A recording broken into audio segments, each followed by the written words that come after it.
Again, thanks for joining me. This is Notepad with Ibrahim Sani. Before we start off with all the big stories of the day, I just want to touch a little bit about the world of business, and in particular, one that touches the capital markets, a subject that is very close to my heart as I did spend quite a number of years in this particular field. Very recently, Exsim Development Group has successfully established its first landmark 3 billion ringgit financial program comprising 2 billion Sukuk Musharakah IMTN program and a 1 billion ringgit Sukuk Murabahah ICP program. And this is done through a special purpose vehicle or SPV, Exsim Capital Resources Berhad. So on January 30th this year, Exim issued a real estate unbilled sales-backed Sukuk facility, which is the first structured transaction in Malaysia to monetize progress billings involving multiple project developments, allowing for Exim to efficiently manage its project development cash flows. Exim Capital floated the first tranche of its 2 billion 10-year Sukuk Musharakah program, which will monetize unbilled sales for executed property transactions. Under this program, Exim and its group of companies will sell their beneficial interest under the respective development projects. The future progress billings with regard to the development projects will be used to fund the remaining construction costs as well as to meet the issuer's fees, expenses and obligations under each facility. So I have reached out to those individuals that were part of this program, and joining me right now is Charanjit Singh, the MD or the Managing Director of New Paradigm Capital Markets. Charanjit, thanks again for spending time with us. It's well late into the night, and I've been badgering you since early in the morning about trying to get you back on the show. Again, thank you. I appreciate your time here. Can you just take it from the top? What is so great about this particular Sukuk program? Hi, Ibrahim. Hi, thank you for having me. Well, the key distinct feature of this financial structure is you need to look at it from two perspectives. One would be from the perspective of the lender or the financier, and one would be from the perspective of the borrower. Now, from the perspective of the lender, this structure basically addresses all the specific risks. Now, rather than lending money to a real estate developer, wherein he uses the money for all his projects and he cannot actually contain the risk, in this financial structure, the lender is able to identify a specific project upon which money is lent to. He can identify the risks are all mitigated, and the tenor of financing is also not too long. So therefore, from a risk perspective, it's something that it's very close to the heart of the lender. He's more comfortable. But for on the same token, from the perspective of the borrower, this financial structure basically allows an unlisted developer, mid-sized developer, to borrow money at equivalent or almost equivalent from a funding cost to a blue chip property developer company.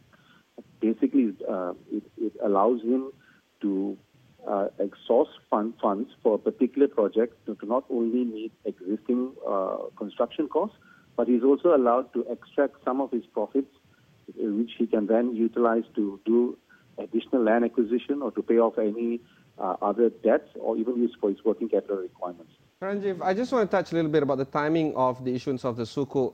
The country is going through some issues right now. The Minister of Finance, for instance, have consistently said that the country doesn't have enough money, foreign investors are fleeing, those kind of tone and sentiments.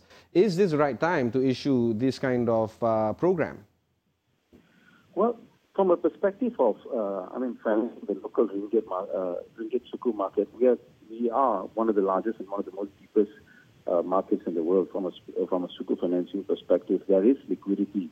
But I think the key issue today that almost every investor wants to know is how are we going to mitigate the risk? Right now, in this current market situation, sentiment is extremely conservative. So you need to bring the right kind of structures to address their concerns, because right now, for every dollar they invest, they want to know that the likelihood of repayment is there. So from my perspective, we have liquidity. Instead, that investors are much more conservative and much more careful. They're quite worried about geopolitical risk and of course, the macro-related issues. The nature of the business is, of course, a subject of debate.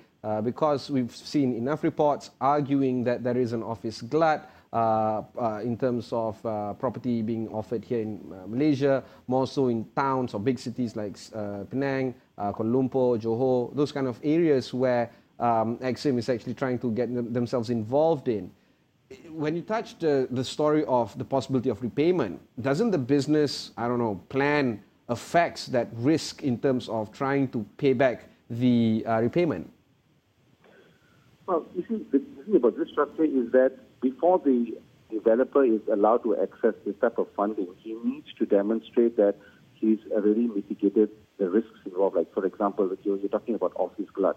He needs to show the lender that he's achieved at least more than break-even in terms of sales. And we define sales as not just S&P agreement signed by the end purchaser. We actually define it with end financing in place. Because as you know right now, banks themselves are quite conservative insofar as issuing out loans. So there have been loan rejection rates have been high.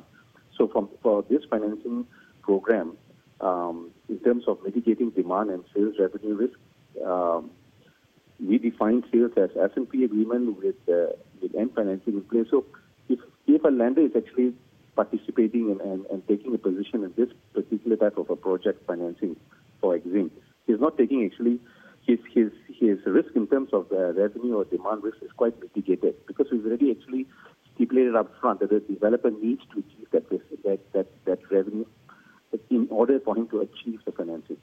Right, Charanjeev, one final question. How was it like structuring together Sukuk Musharakah? I'm pretty sure that was kind of both daunting as well as interesting at the same time. And how was it like trying to impress upon both the lenders, the issuers, as well as the regulators out there?